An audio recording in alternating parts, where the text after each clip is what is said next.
took a road trip and took two of my sons on the road with me. We have an RV, and 2 weeks ago, thought to myself, looking at price action, I said, I really can't connect with it right now. So to control the impulsiveness that I would have if I were given the opportunity to sit here and try to look at certain things when I knew the probabilities were low, the tendency I have as an obsessively compulsive person, I wrestle with a lot of impulsiveness. And it may sound like I am a saint with patience. I'm not.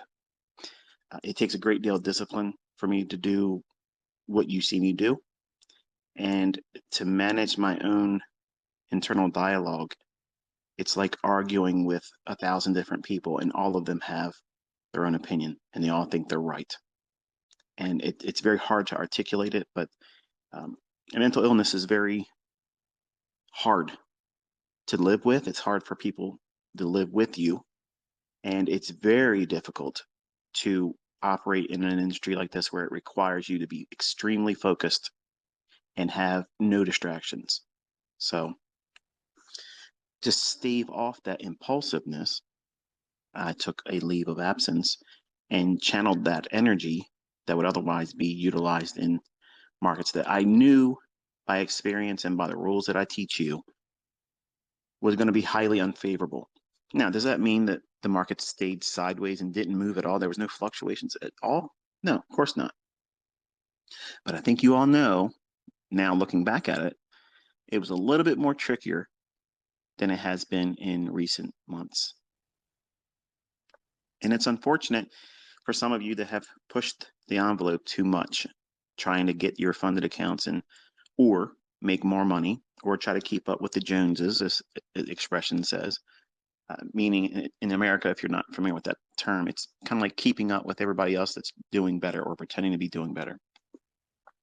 So if someone gets a car, you try to get a car that's like theirs or better than, that type of thing. As an individual with a internal chip on my shoulder where I feel like I have to prove something all the time, and that's rooted in my childhood. I can't get my grandfather's approval because he basically raised me. I do a lot of things impulsively, and I'm trying to garner something I can't obtain. So it's very difficult for me to have that impulsiveness in a market environment where I'm not obligated to sit in front of you. I like to remind you all that, like, I'm not obligated to spend my time with you. And I don't mean that to be condescending. What I'm saying is I don't have any obligation to any of you, but I enjoy doing it. And because I don't run a signal service, and I facetiously made a comment to my older students in private, stating that I'm so thankful that I'm not running a signal service in an environment like this where you're expected. You're held to this standard of you have to do this. We've come to you for these signals and you're not doing it. So you're not meeting your end of the bargain, so to speak, because it's very difficult right now. And that's also another reason why I'm glad I don't have a, ironclad schedule for live streaming. That's Bella letting me know. She wants back in. Hold on one second. The joys of doing these things live. These are all things that would actually happen when I'm doing recordings, but you don't get the inside track because I'm editing them out. And you're probably saying, well, what about that woman you're married to, ICT? Why ain't you got her doing that? Well, she's out. She's doing her thing. So it's me and the girls here. So that's where I've been. And in case you haven't already picked up on where I've mentioned I was, we have an RV. I told my sons, two of them, I said, let's go on a trip. Let's hang out, have a little bit of a men's retreat, and just, connect. That way I can take my mind away from the markets, take my mind away from all of you, because it's good for us to be, apart for some time. It's good because absence makes the heart grow fonder. And you probably missed me, as much as I missed you. And truth be told, I was really wanting to do a lot of these when I was over the road. And I thought to myself, it's actually better. It's better for you to endure this without me because it's kind of like a reminder that after November, it's going to be like that. And it's not to be afraid or not for you to be afraid of or grow anxious about. It's something to be excited about because you're going to venture into this all by yourself. And right now, you may not feel like you're equipped for it. It's okay. You will be. But ICT, we've lost a lot of April. It's okay. It's okay. You've learned a valuable lesson because I practiced what I preached. I did exactly what I teach and taught you in these lessons, in those lectures, and those core content lessons that are on my mentorship videos on my YouTube channel. My long-term older students know that these times can be wearing. They can wear you down, grind you down into bits. And if you're a new trader or a developing trader, these things can be major barriers to development or even willingness to stay with it. So I allowed for that to happen because I could have very easily been speaking to you through my Bose headset while I was driving, hands-free, completely legal in every state. But I went to South Carolina and I spent a day and a half. And I thought to myself, yeah, let's just go down to Florida. And while I was driving down to Florida, I got to thinking, I'm quite certain that many of you, not all of you, but many of you, were probably thinking to yourself, why does it feel so much harder right now? Like, why does it feel like I can't find a setup that makes sense? Or why is the setups that I'm trying to get into, why are they not performing for me? What's different about this environment? Or what's different about the algorithm? Did it change? Did something happen? Did too many people learn it now? No. There's sometimes the market will go into periods where it just simply has to stay put, has to stay basically sideways. And when it does that, when it's in no immediate hurry to get anywhere, it's just going to grind sideways. Now, it's not going to draw a horizontal line. It's going to move and gyrate a little bit here, a little bit there. You'll see fluctuations during the times of the day that we look for, but they just won't be as clean. They won't be so trustworthy. I think that's the word I'm looking for. Now, there's times where I can see setups in this sloppiness and still ferret out a move here and there. They won't be the 25 handle, 30 handle, 50 handle runs that you've seen me do, and they won't be always a 20 handle run. In fact, recently, even 10 handle runs have been not as frequent. Now, right away, I know some of you that are trading, you'll bring out your report card that you've been doing while I was gone and say, but look at this ICT. You're being too hard on yourself. The model speaks, the algorithm's still working. I did this, I did that. That's fine. That's your trade. That's your setup. I'm speaking to the individuals that didn't do it, that need the encouragement, that this need to be recentered and recalibrated because 1 or 2 days of not being able to find your footing, that's reasonable for a new trader. They think that's something that's within the realm of permissible.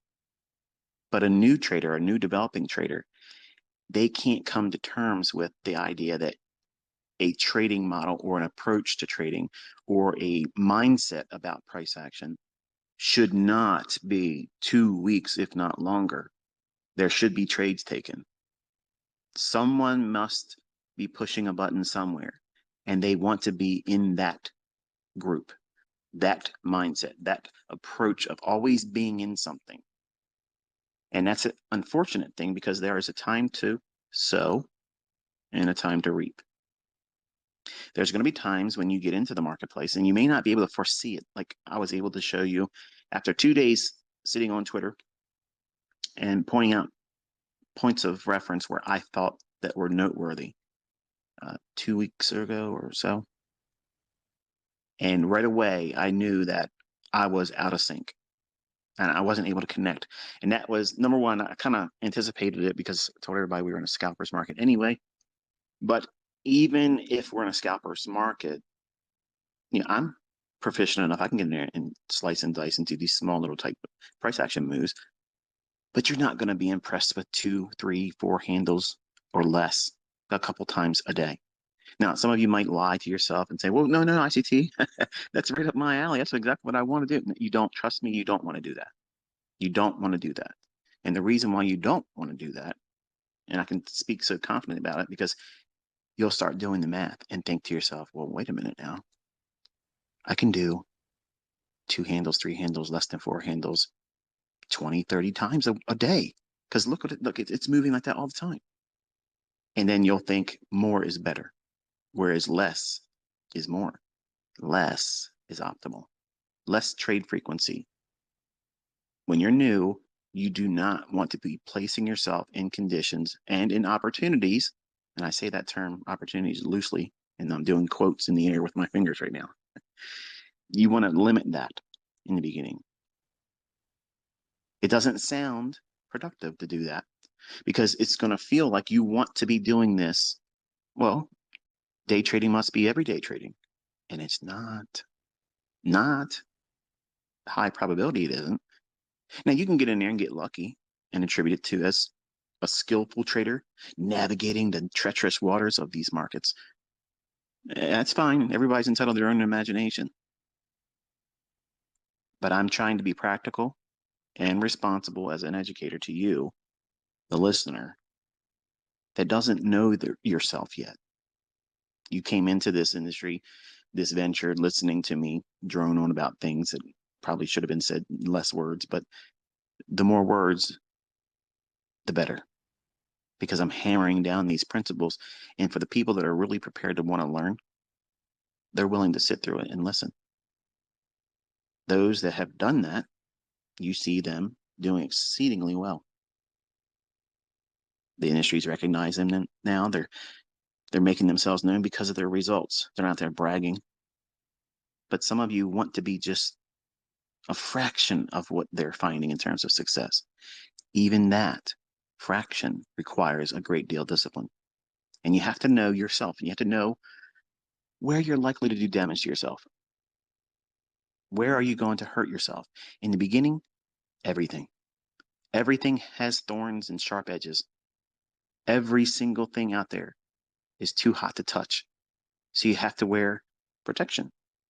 And the protection that I'm offering you is experience. And sometimes that experience isn't always fully appreciated by the masses because they want me to do certain things. They want me to perform tricks. They want me to do things that I'm not obligated to do. And I don't like being told what to do. And when I know my personal limitations as a man, as a person that suffers with mental illness, I know where I can get myself into trouble doing things as a 20-year-old trying to prove something. And I have very, very good tools, some that you aren't privy to and won't be privy to, and others I'm teaching you throughout this year. I could still go in there and navigate, but it would be completely diametrically opposed to the model I've introduced. I saw a statement the other day. I said, for you, okay, you wait for the silver bullet. That means you wait for a setup between 10 and 11 Eastern time, New York local time. That doesn't mean I have to.